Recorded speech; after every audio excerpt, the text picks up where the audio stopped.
Here we go, everybody. Let's get into the MMA session. Here we are to talk about UFC 239, Jones versus Santos, with your host, David and the Modern Man. For the first fight of the night, we have Michael Chiesa coming in at 15-4 versus Diego Sanchez, who's 29-11. Let's talk about Michael Chiesa first. This will be Michael Chiesa's second time fighting at 170, which I believe is the better weight class for him. For the most part, we all know what Michael Chiesa likes to do and what he's good at. He wants to end up in a grappling match, get the dominant position, and sink in some sort of submission. But what he does standing up is somewhat limited. He'll throw a random variation of kicks. Will it be a spinning heel kick or a high kick out of nowhere with no real setup? When he does throw combinations, it's usually because he's blitzing in order to really cause a clinch. So if he is to throw a combination, expect a clinch right after that. When Michael Chiesa does entertain a striking match, he likes to use his reach on people. He'll keep his hands kind of low and try to bait you into making the first move. That way he can counter you. But he mostly just likes to throw single strikes when he is entertaining the striking battle. He has a 68% takedown defense and a 44% takedown average. Most of his significant strikes come from standing up with a 67% ratio. He only has a 19% ratio of strikes from ground. That means he's not really doing a lot of ground and pound, but when he does, it's mostly just to soften his opponents up. Do you think he'll be able to use those kind of skill sets or weapons against someone like Diego, even with Diego being so much smaller than him? Well, for one thing, Diego isn't going to allow Michael Chiesa to be comfortable on the feet. He is known for his relentless pressure and taking control of the center of the octagon. This is what leads me to believe that this fight turning out to be a grappling match. Michael Chiesa and Diego Sanchez both like to work out of the clinch. However, Diego Sanchez uses the clinch more for strikes, where he throws consecutive hooks and uppercuts. Once he overwhelms his opponent, he'll shoot for the takedown, and from there is where we see Diego Sanchez shine. He has really good top control, which allows him to really unload on his ground and pound. Even if his opponent does get separation, he has good enough scrambling abilities to regain top control. I see this fight being a back and forth grappling match, where I think Diego can take advantage with his activity. He throws more strikes than Chiesa does, even when he's off his back. I think the damage sustained over the rounds is going to earn Diego Sanchez a split decision win. Do you think the grappling exchanges will play a pivotal role in this fight? Yes, they will. I believe the grappling exchanges will play a pivotal role. What will also play a pivotal role is who is taking who down. We know Diego is dominant when on top, but what happens when Chiesa gets on him? Chiesa likes to take people down when he clinches them up. He's very big, very large. I can definitely see him taking Diego down, but I'm not sure if he can keep him down. Another thing is, if Diego does get on top of Chiesa, Chiesa is active off his back. He throws up triangles. He's always trying to get arm locks. And he's always trying to cause a scramble so that he can get dominant position again. He too is a wrestler at his base. The grappling department will be a big deal. So I got this fight going all 3 rounds, but Chiesa being the victor by accumulating more points. Overall, by having more top control or back control and or just having more takedowns in the round. This will be a great opening fight for the main card. Following that fight is Luke Rockhold, who's 16-4, versus Jon Blachowicz, who's 23-8. Jon is one of the better, well-rounded fighters in the light heavyweight division. Jon finds most of his success on the feet when he's first to attack. He'll use a blitz-like attack where he'll start with multiple straight punches and ending with the body kick. What makes him even more dangerous is when he consistently attacks his opponent, giving himself the opportunity to later throw the head kick, catching his opponent off guard. He also possesses good countering abilities, especially off the back foot and slip, take an angle, and return immediately with a counter of his own. These are all things that make Jon difficult to deal with on the feet. How do you see Luke Rockhold dealing with legitimate top 205er?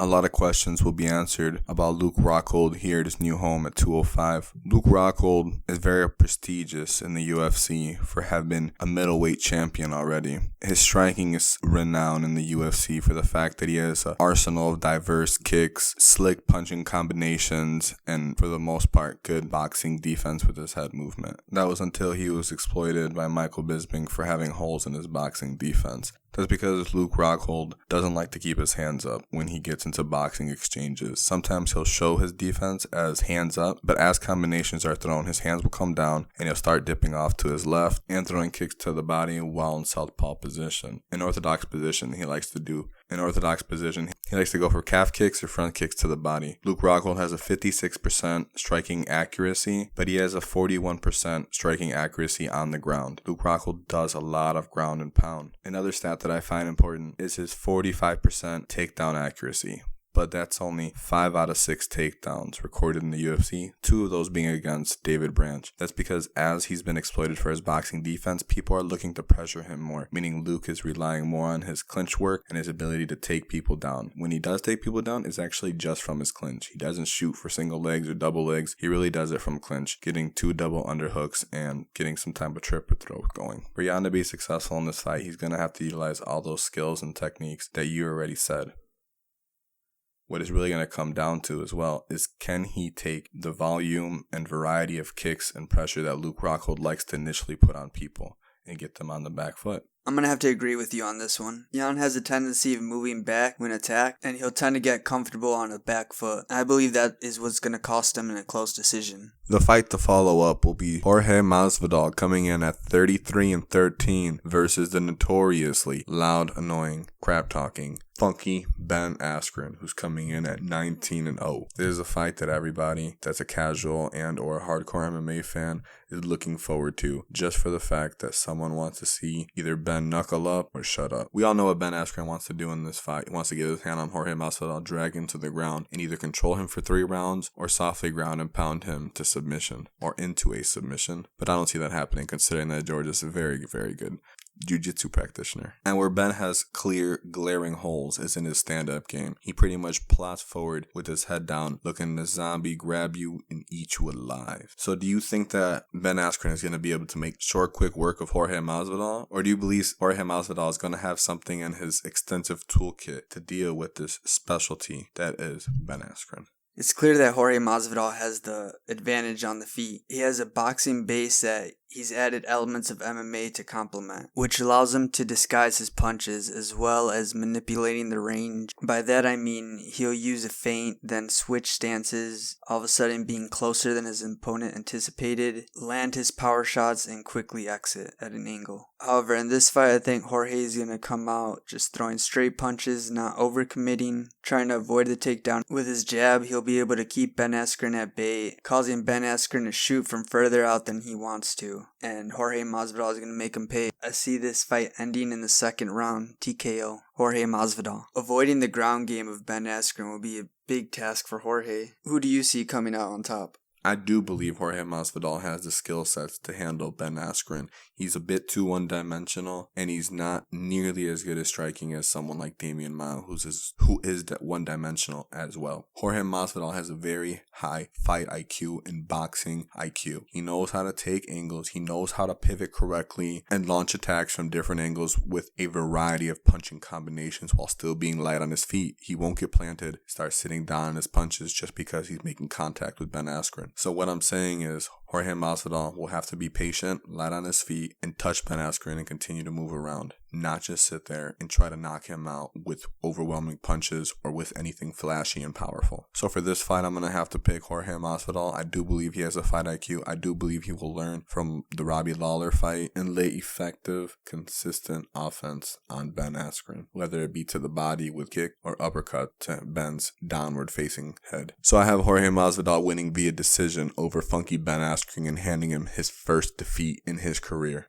And now, the co-main event of the evening for the women's bantamweight belt, Amanda Nunes, who's 17-4, versus Holm, sitting at 12-4. Amanda Nunes has been on an impressive streak, defeating multiple former champions in the bantamweight division as well as Cyborg at featherweight. Amanda Nunes has evolved her game to be more patient and present a more methodical approach. She no longer just relies on her power. She picks and chooses her moments to explode in with a fast 1-2, which she usually stuns her opponents with, which can be hard to deal with considering her reach advantage. This also allows her to reach out and gauge the distance to land that right hand. She does a good job of moving in and out after she has landed the first combination and continue to overwhelm her opponent. How does Holm stack up against arguably the GOAT in women's MMA right now? Holm has the championship level experience to match up against anybody and form a competitive matchup. But in this fight, Holly Holm's coming into it with 8 knockouts, 4 decisions, and 0 submissions. I do not see Holly Holm attempting any clinch work or takedowns in this fight. It would be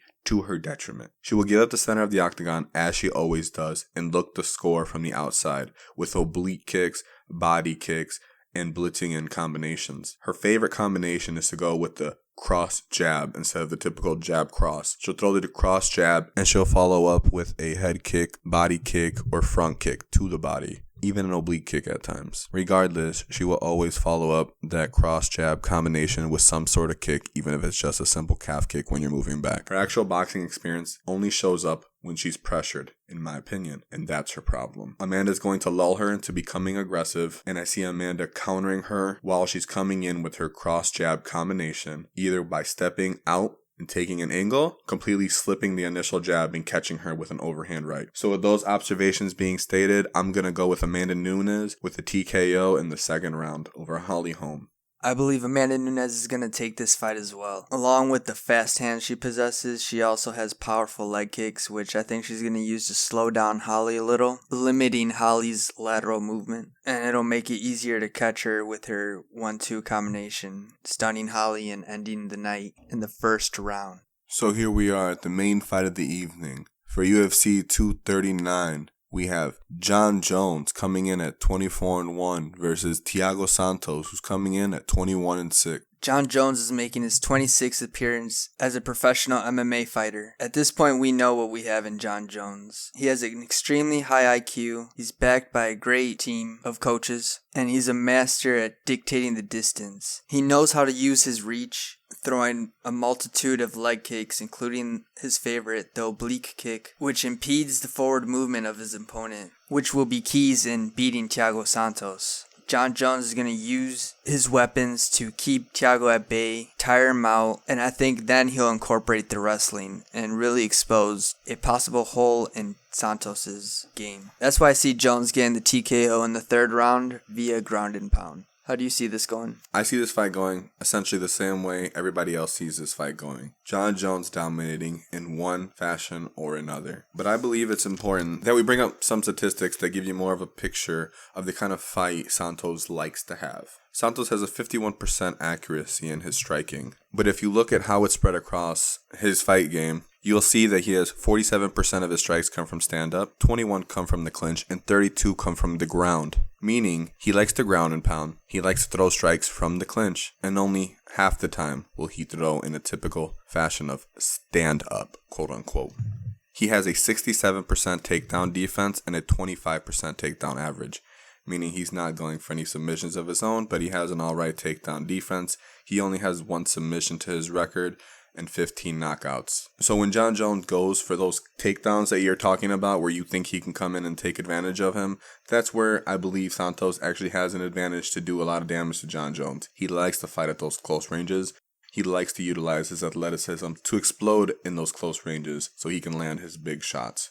I just simply don't believe he'll be able to. I believe Jones is going to be much stronger than he realizes, much harder to hit than he realizes, and Santos is going to be easier to take down than he personally realizes. So I'm going to go with the second round TKO as we see Jon Jones retain his belt in the light heavyweight division and continue his defensive streak. So this should be an entertaining card. I look forward to it. I'm glad that we're going to be able to watch it and that it's near my birthday. So, overall, what's your feeling on this card, David? I'm really excited, man. You're talking about 2 championship fights. Then you have Masvidal and Ben Askren with title implications. I'm just glad Jon Jones and Amanda Nunes are active fighters while still being considered the possible GOATs in the men's and women's respective divisions. I think that's quite astonishing and very respectable to the sport. I really admire Amanda Nunes. She's fantastic. It's amazing to be able to take this in live as it's happening. When we look back, we're definitely going to be considering these 2 as GOATs. For sure, witnessing history of the sport as it's transitioning and ascending into something else. So with that being said, that'll conclude our night of predictions. Those are predictions. We ain't dissing nor dismissing. We're just David and the Modern Man, and this is how we kicking it. Peace. Enjoy the fights. Peace. Legitimate top 205er.